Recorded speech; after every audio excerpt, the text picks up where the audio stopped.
Hello everyone. In this session, let us understand the concept of scanner class. Scanner class is used to accept the user input during the course of execution of a Java program. During the execution, when we want the user input, then to capture it, we can use scanner class. So to create the object of the scanner class, we will use scanner s1 is equal to new scanner. So s1 is the object name. You can use anything, and the constructor of the scanner class needs system.in as the argument. Also, scanner class is from java.util, so it is not auto imported. So we need to import it specifically.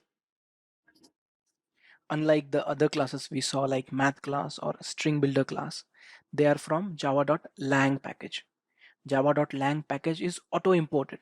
When the execution kicks off, java.lang package is auto imported. So you no need to import it. So to use the object of string builder class, we never imported it from the java.lang package because it is auto imported. That's the only package that is auto imported. But if you want to use any class from java.util, then we need to import it specifically. Okay. Then with respect to this s1 object, we can say create a string str1 is equal to s1 dot next line. So this next line method will pick up the text from the next line and send it to the string variable over here. So whatever input user provides, that input from the next line will be captured from the console, and then that will be sent to this str1 variable over here. So let's put a message to the user saying that please enter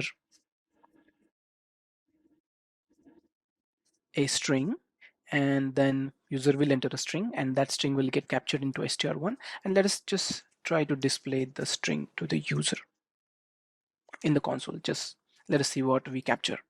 Okay, so let's run this program, and then we get a message, please enter a string, and then I'm going to enter something like A B C D E, and then this ABCD is getting printed from line number 20 where we captured it. Okay, so let's do a program. Let's say we want to get the string from the user, and then we want to reverse the string and then display the output. So instead of printing the string as is, let us just create a program to reverse the string.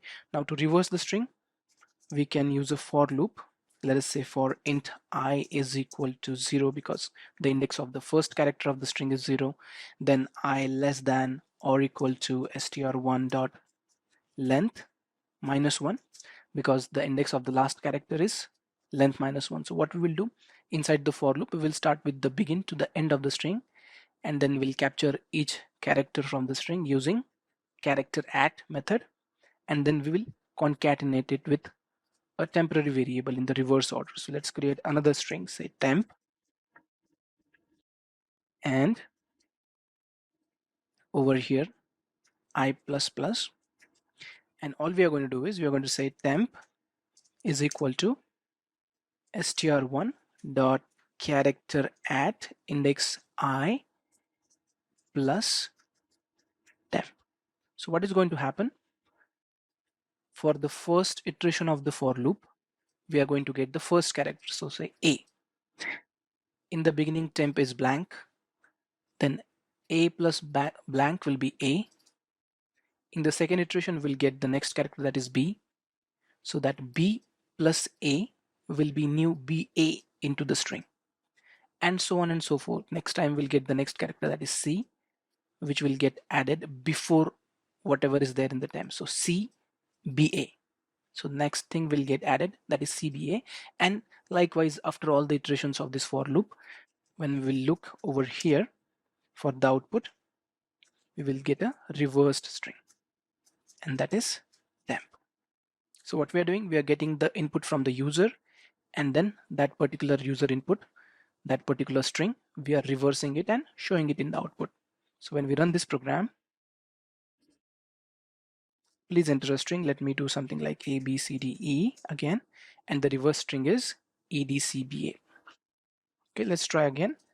Let's enter something like this, and the reverse string is just the reverse. Yes.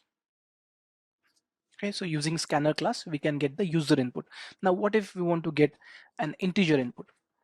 You can do that. Say, I want to get an integer input into num1. So you can do something like s1 dot next int in that case. Instead of line, next line is used to get the string that is entered by user. If user enters an integer, then we can use next int to get that integer, or next double to get the double. This is about the scanner class, very easy and very useful as well.